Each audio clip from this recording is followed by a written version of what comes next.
Hello, welcome everyone, and we will be discussing on how to apply the formula we derived previously. So using the logarithmic differentiation, no? Now, how to differentiate a function where your function is in a form of u raised to power v. Okay, so by formula, the derivative of which is equal to the same function u raised to power v multiplied with the derivative of v, ln u, where u and v are differentiable functions in x. Now, when you are asked to find the derivative of the given function y equal to ln x raised to power x. So, under this condition or under the given problem, our u is the base, which is the ln x, and our v is x. Okay? Now, following the formula where I call it as D25, no?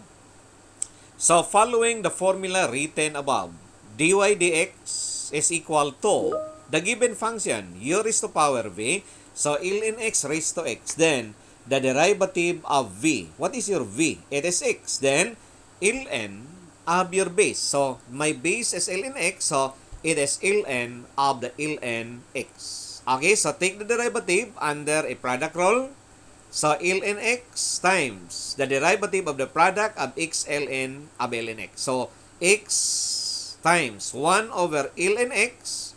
So, when ln x is differentiated, then there is also 1 over x as its derivative plus ln of the ln x times 1, the derivative of x. Now, before I combine them as one fraction, no, so let us consider that our x can also be removed because this is x over x. So what is left in the first term is only ln x. Okay, so taking the denominator of ln x, the least common denominator, so we have 1 for my first term, then plus. So this is multiplied with the ln x because if you divide ln x by 1 and multiply to the numerator, then this is my product. Okay? Now, if I have to let my ln x to appear once because they are containing a power which is x and the other one is containing a power 1, so that is why you notice that the ln x is now raised to a power of x minus 1. So, ang 1 na is coming from the exponent of ln x in the denominator side. And it's multiplied to the terms of my numerator as my derivative of my given function. Okay? So, the alternate for this is to use a logarithmic differentiation if ever this formula is not properly recalled or familiarized. Okay? Now, number 2. There is a given function y equal to x raised to power sine x. So, my u is x and my v is the sine x. Now, using the formula as indicated, so I can apply the rule. I can copy the given. Okay, so x raised to power sine x, then the derivative of v. What is my v? It's the power, it's sine x, and the ln of my base, which is x, or ln x. So, sine x with 1 over x, that's the derivative of ln x. According to a product rule of differentiation plus ln x, derivative of sine x is cosine x. So, taking the LCD to combine them as one fraction, so we have x, so I have sine x plus x ln x cosine x. Because it's divided with 1, so x divided by 1 multiplied to the numerator side, which is kana. So there I have x ln x cosine x. Now, allowing your x to appear 1, so I can combine the power of x, no, so sine x and 1. So we have x to power sine x minus 1 multiplied with sine x plus x ln x cosine of x as my answer. Now, the third deals with a function where we have y, which is equal to 4 raised to power, which is trigonometric, and that is tangent of 3x. So my u here is a constant 4. My v is a tangent of 3x. Okay? So, using the same formula, so the dy dx is 4 tangent 3x. So this is u raised to power v. And I can differentiate my v, which is the tangent of 3x, multiplied with the ln of your base, which is 4. Now, we're not going to use a product rule because the other factor here is only a constant. So you can just put your constant before the differentiating operator. So that means only the tangent function will be subjected to differentiation. And what is the derivative of a tangent function? The derivative of a tangent function is a secant squared u. Our u is 3x, so it is a secant or the square of secant square, the square of the secant 3x multiplied with 3, which is the derivative of your angle. No? So this is now the derivative we obtain. No? So kine, ako lang nang ibalik og suwat dire, no? Okay, so there I have the derivative of my tangent. Okay? So rearranging my factors, I write the constant factor first. We have 3, ln of 4, the trigonometric function, we have the secant squared of the angle, secant squared 3x, then we have 4 tangent of 3x as my answer. Now, if we have to look at our given, our base is not a function in x, but it is only a constant.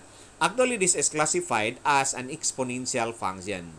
How to really go with the derivative of an exponential function? Actually, in an exponential function, it's also covered by a formula. But since we do not know yet the formula, then I have to work on the derivative of any exponential function. In an exponential function, your constant base is a constant that is greater than 0, but we have to exclude the value 1 as its base because 1 to any power remains to be 1. No? Your u is the one which is a differentiable function in x. Now, using the new formula, where I call that as d25, the derivative using the formula is, okay, you have to copy the given, and we can take the derivative of v. My v is u, then ln of my base, which is ln of a. Very similar to what we did ganina.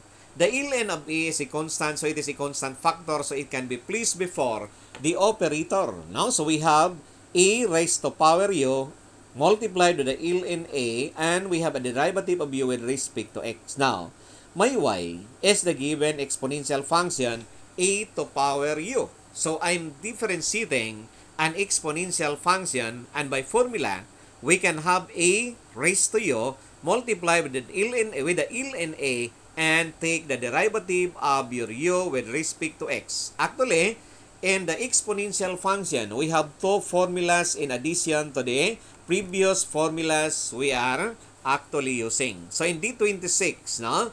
So derivative of any exponential function is equal to a raised to u ln a du dx. But this is a special case when the base of your exponential function is exactly e, which is the Euler's constant. Now, so if we have an exponential u, then following the d26, so we can have a raised to u or the function, then supposed to be there is ln of a.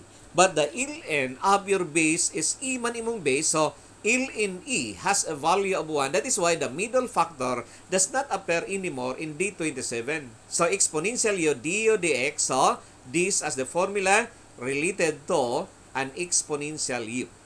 Okay, so u is a differentiable function in x. Okay, so on the next video, we will be discussing the next two formulas, no, in dealing with function which are classified as an exponential function. Okay, so for now, thank you for watching and being with us. Okay, so bye-bye and good day.